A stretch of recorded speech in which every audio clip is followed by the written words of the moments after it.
by Budi Saleksana, S.P.D.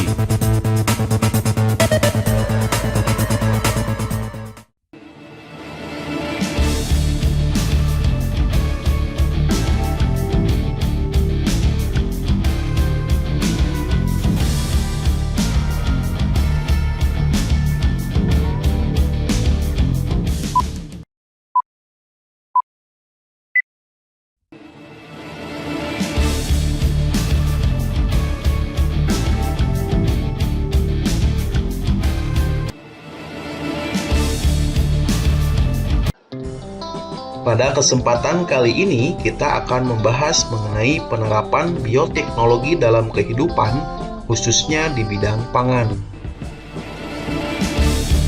Bioteknologi pangan adalah bioteknologi yang digunakan untuk menghasilkan produk makanan dengan memanfaatkan mikroorganisme.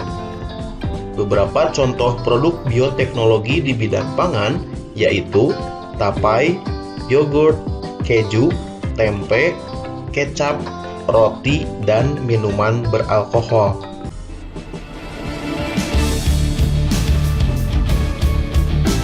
Tape dibuat dengan memanfaatkan mikroorganisme yang ada di dalam ragi tape. Salah satu mikroorganisme yang berperan dalam pembuatan tape adalah Saccharomyces cerevisiae. Selain Saccharomyces cerevisiae, jamur Aspergillus sp dan bakteri Acetobacter aceti juga berperan dalam pembuatan tape. Mikroorganisme yang terdapat pada ragi tape memiliki peranan yang sinergis. Artinya, mikroorganisme tersebut akan bekerja bersama untuk mengubah bahan baku dari singkong atau beras ketan menjadi tape.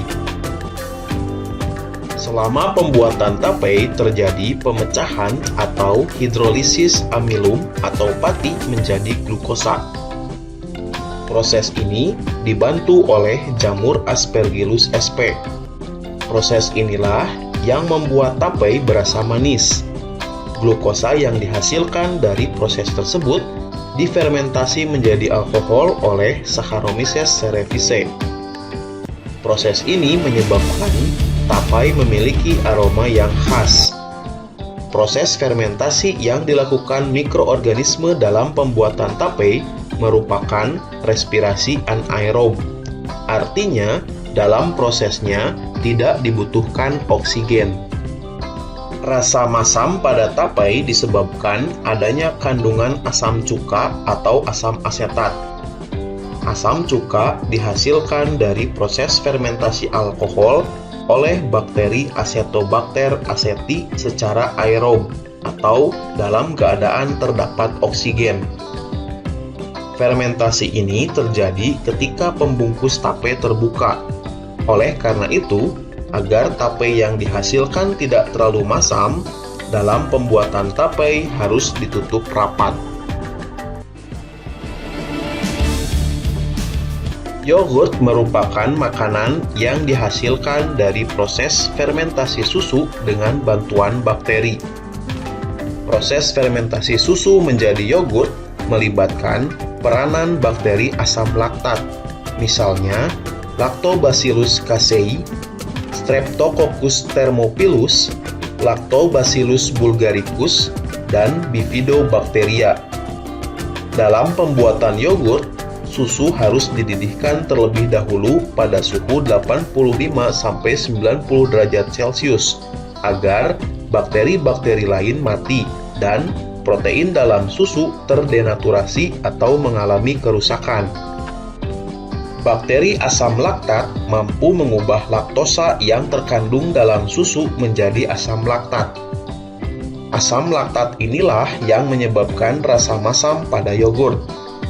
Akibat dihasilkannya asam laktat, pH menjadi turun. Turunnya pH juga menyebabkan denaturasi protein dan pelepasan kalsium serta fosfat dari protein kasein susu. Akibatnya, protein kasein menjadi tidak stabil dan mengalami pengendapan. Proses tersebut yang menyebabkan yogurt memiliki tekstur yang kental.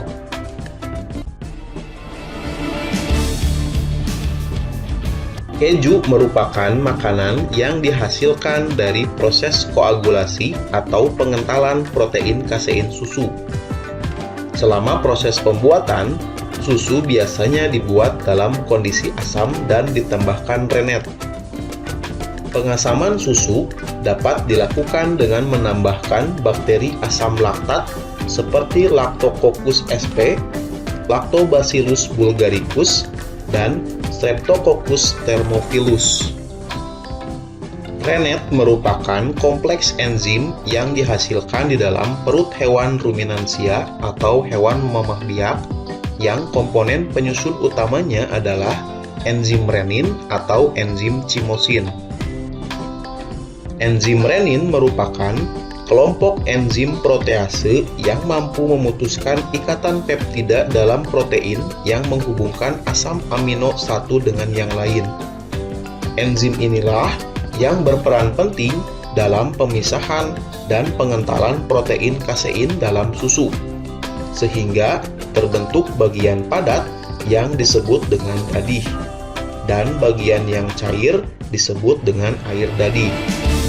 Dadih inilah yang akan diproses lebih lanjut melalui proses pematangan dan pengemasan sehingga terbentuk olahan makanan yang dikenal dengan keju. Pada dasarnya, proses produksi tempe menggunakan teknik fermentasi. Fermentasi dilakukan dengan menumbuhkan jamur Rhizopus oryzae dan Rhizopus oligosporus pada biji kedelai. Pada proses pertumbuhannya, jamur akan menghasilkan benang-benang yang disebut dengan hifa. Benang-benang itu mengakibatkan biji-bijian kedelai saling terikat dan membentuk struktur yang kompak yang disebut dengan tempe.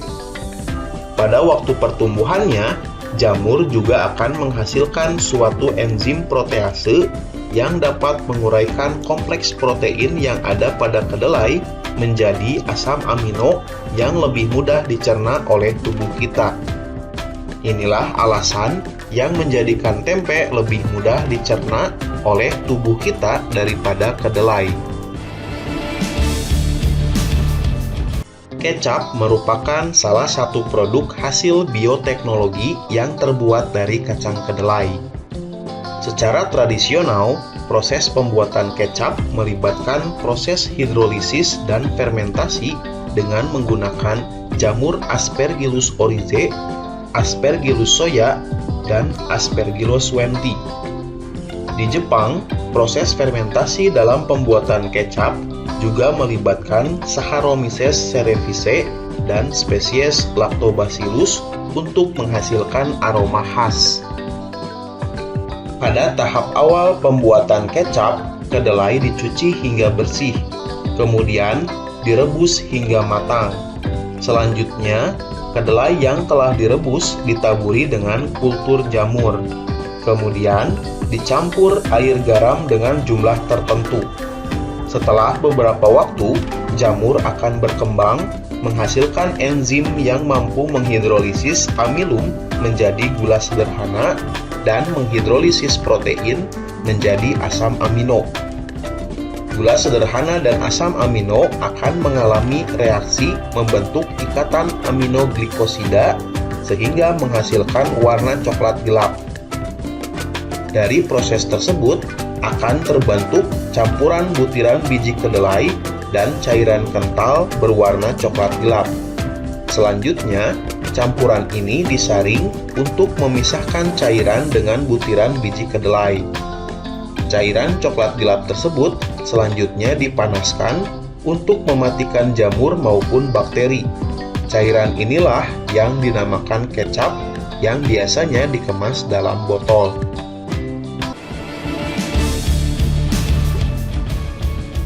Pembuatan roti dan donat memanfaatkan peristiwa fermentasi yang dibantu oleh Saccharomyces cerevisiae.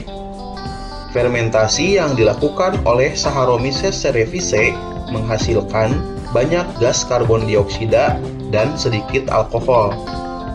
Gas karbon dioksida akan membuat adonan roti mengembang, sedangkan alkohol akan menghasilkan aroma khas pada adonan roti. Gas karbon dioksida yang terperangkap dalam adonan akan memuai saat adonan dimasukkan ke oven, sehingga membuat roti semakin mengembang dan meninggalkan rongga dalam roti. Peristiwa ini yang membuat tekstur roti lebih menarik, lebih ringan, dan lebih mudah untuk dikonsumsi. Pembuatan minuman beralkohol juga melibatkan proses fermentasi yang dilakukan oleh Saccharomyces. Jenis Saccharomyces dan jenis bahan baku yang berbeda mampu menghasilkan aroma dan rasa yang khas pada jenis-jenis minuman beralkohol. Lama proses fermentasi mempengaruhi jumlah alkohol yang dihasilkan. Semakin lama proses fermentasi minuman, semakin tinggi kandungan alkoholnya.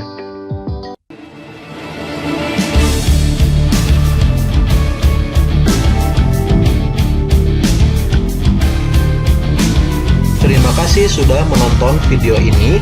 Jangan lupa untuk mendukung channel ini dengan menekan tombol subscribe.